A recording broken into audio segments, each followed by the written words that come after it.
Hello and welcome to another video on my channel. Today I will be showing you how to capture awesome video by just using an iPhone. Hit that intro.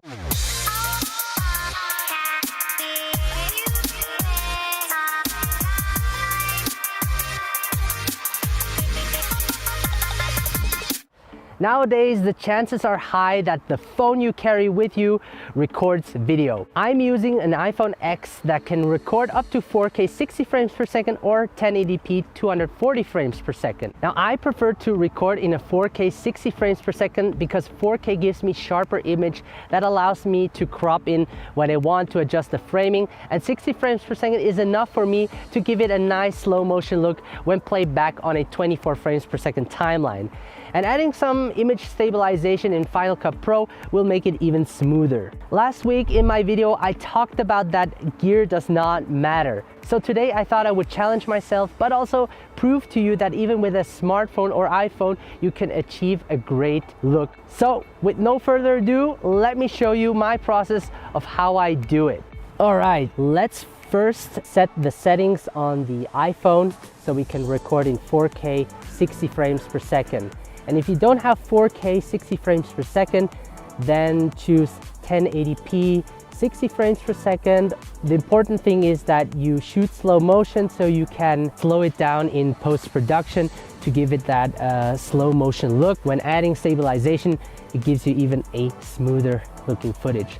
And because we're shooting handheld everything, it can be challenging to keep your hands steady. So what you want to do is go to settings, then select camera, and here select record video, and you have the different options, and I chose 4K at 60 frames per second. So the next thing I do is I think about the location. So I chose to be here. It's a forest and there are a lot of interesting stuff happening as well. So the time of day we have is 12 p.m.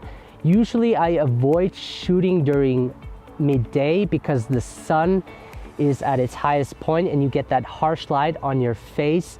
But because it's cloudy, the clouds function as a huge diffuser, softening that light. So we can definitely work with that. I think this would be a great opening shot for the video. I'm gonna make a revealing shot. So what I really like are those leaves flowing on the river. So I will also take a shot of that. There's a swan behind my back and I'm gonna try to take a video of that nice looking swan.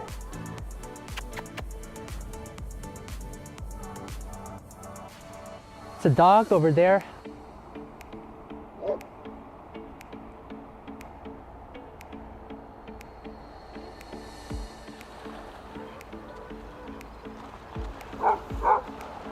Beautiful. Did you see that? I just got a really nice shot. That's gonna look really nice. So in this shot, I will record my dirty shoes walking through these beautiful leaves.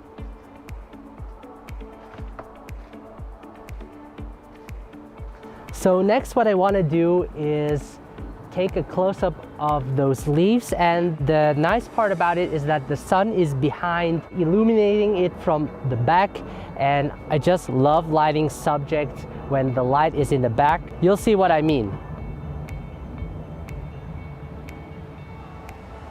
So I picked this bridge because it shows the leading lines, focuses the attention of the viewer towards the subject. I placed my iPhone on top of the tripod just to get a still shot of myself walking across the bridge, and hopefully some leaves will fall off the trees to give that epic cinematic look.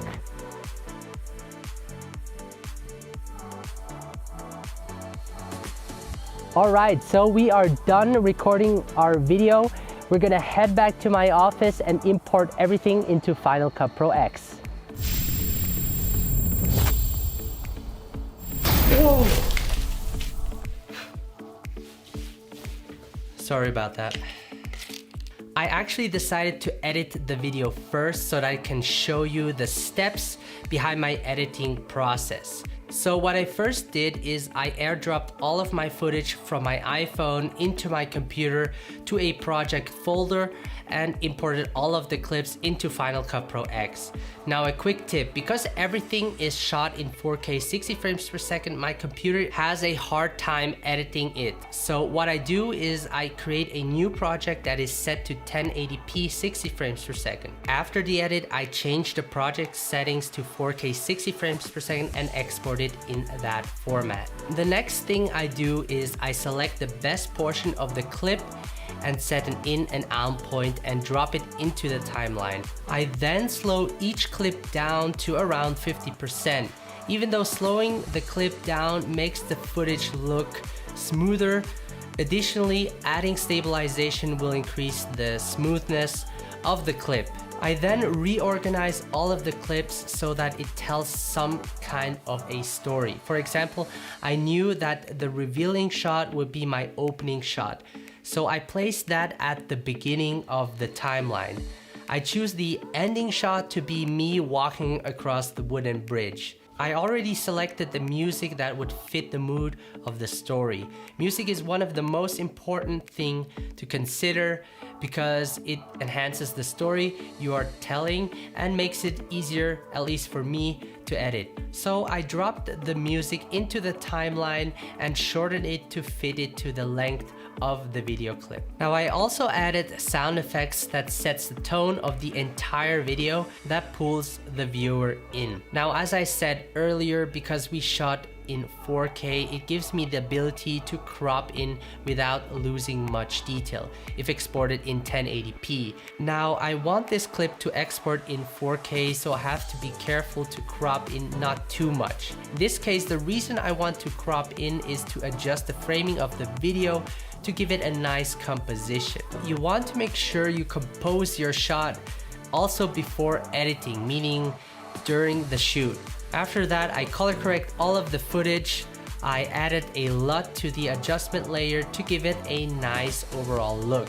To make it even look more cinematic, I added a letterbox to the whole video as well as some tiles, and voila, we are done. Once again, I want to thank you guys so much for watching. If you enjoyed this type of video, please leave a like and let me know in the comment section below. If you haven't subscribed yet, please do so, and I can't wait to see you in the next video.